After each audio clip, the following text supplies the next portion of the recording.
Hello once again friends. So we are going to take more questions and have some more discussions around this system as well as the EVs in general. So the first very common question or point that's coming up, and it is a misconception that I'd like to address first. So the statement goes like regen increases 10 to 15% of the range. It is actually true only in a certain context. It sounds like regen generates 10 to 15% more power as compared to when it is not there. It's not really true. We need to go a bit more deeper, understand the concept of regen. Regen literally means regenerative braking. Just visualize that this bucket is full of that energy. Suppose that car's motion equivalent of energy is filled in this bucket. Now suppose in case of normal ICE cars like the regular petrol or diesel cars, this at the time of braking, what we do is we simply drain this whole bucket out and the water flows away and we lose all the energy. Now what happens is, in case of regen, we are basically at the before we drain, or rather there is one more bucket below this draining bucket. So when it actually drains, then the bucket will drain, the energy will be lost, but it will be accumulated by this other bucket, which is basically the battery of the car. Now during this process, some of the energy will spill out of the other bucket, but we will save most of it anyway. Now when we start accelerating, this energy goes back into the main bucket, which is the kinetic energy of the car, and so we end up losing much less energy as compared to when in a car where there is no regen. Again, I'd like to emphasize that regen is a short form for regenerative braking. It only comes into picture when there is braking involved, and in cruise control, since there is no braking, this regen anyway is not involved. Now let us understand this concept in slightly more technical terms. Suppose this plot, this graph is, so this is my time, my car is driving and the time is increasing, and this is my energy, like how much energy is there in the whole system. So as we know, energy can neither be created nor destroyed.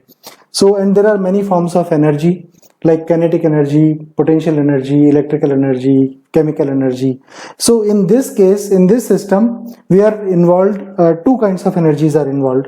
One is kinetic energy, which is due there because of the motion of the car. And second is electrical energy, which is there because the battery system is there. So suppose our car is moving at a constant speed, nice and happy along this line, so it has some energy E into the whole system and it is going on. Now suppose if our car is a regular car, it does not have regen in it, then and it wants to brake, then this energy will come down like this and it simply goes to zero and we lose all this energy in the whole braking process, and then we end up losing this entire energy forever. This whole energy is lost into the environment forever. Now suppose the system has a regen system in it. Now what happens is, when this energy is getting lost, this energy is fed back into the battery as electrical energy and the battery charge goes up. So what happens is that I end up losing much less energy as compared to if there was no regen. Again, a point to be noted is I can never accumulate the same amount of energy that I lost. I still save most of the energy, but I cannot save all the energy that was there in the vehicle into the electrical energy. So the sum of both of these graphs goes something like this, and I end up losing much less energy as compared to my when there was no regen in the system. Now what happens is, when I try to accelerate, then this electrical energy is fed back into the motion of the car and it goes up and the battery feeds it back, and I end up losing only this much of energy. This is the energy I end up losing. So that is how regen helps me save energy. Now, what happens when the cruise control is there in picture? Quite simply, we don't lose any energy at all. So essentially what happens is, this is the graph when the cruise control is there in picture. The point is, we don't lose all the energy, we don't lose some of the energy, we don't lose any energy at all. So as we see, regen does not create power all by itself. It simply helps waste lesser power as compared to a regular petrol or a diesel car. The second question is about the system that we have developed and what is the cost of maintenance and what skills are required to maintain this system or operate the system. This system is designed to be 100% maintenance free, and it's also designed to be pretty intuitive. So we don't foresee you requiring a particular training before you can start using this. You can just figure it out on the go. The next question is, does it take extra battery to use this cruise control setup? No, it does not take any extra battery. It simply uses power from the car's existing electronics, and it uses really tiny power. To be precise, it is 4 to 5 milliamperes at peak and less than 2 milliamperes in normal conditions. That's really small power. You don't even know it is there. So next question is, can you sell it as an upgrade to owners? Absolutely, that's the whole point. It is going to come to you as an upgrade to your existing Nexon EV.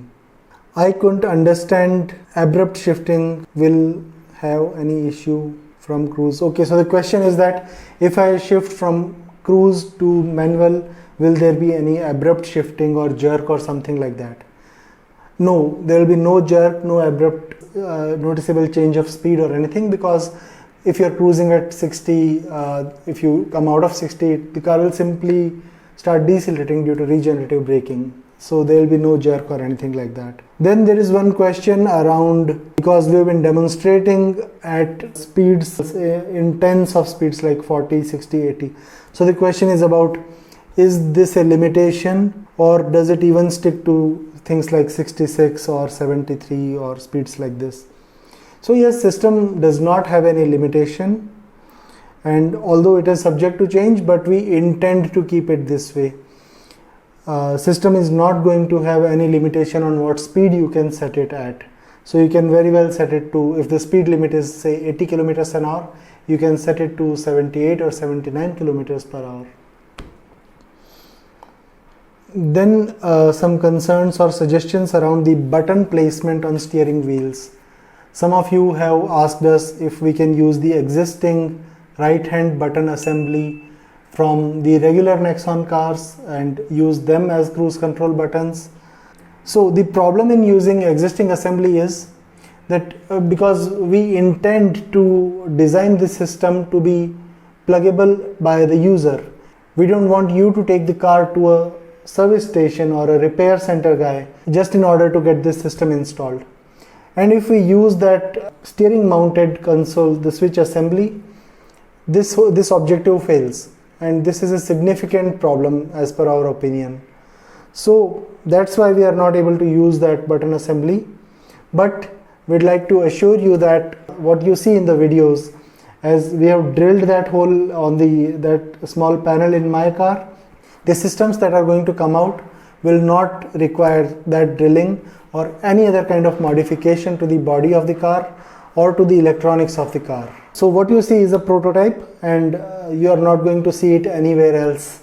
Then there are some questions which are test related, as you have asked us to test the car in more conditions. So very soon you are going to have answers to all of them, and work is underway. Then there are some more ideas, for example a custom feature for energy consumption limit or things like that. So all we need to say here is that please fill that feedback form and make sure that the ideas that you have are there, so that we can give them proper handling, and we will talk about these ideas soon enough. So the last question in this session is about the availability of the system. As we shared, we are working on it, and here's a hint: watch out for something on our channel on Friday the 16th of July 5 p.m. See you soon.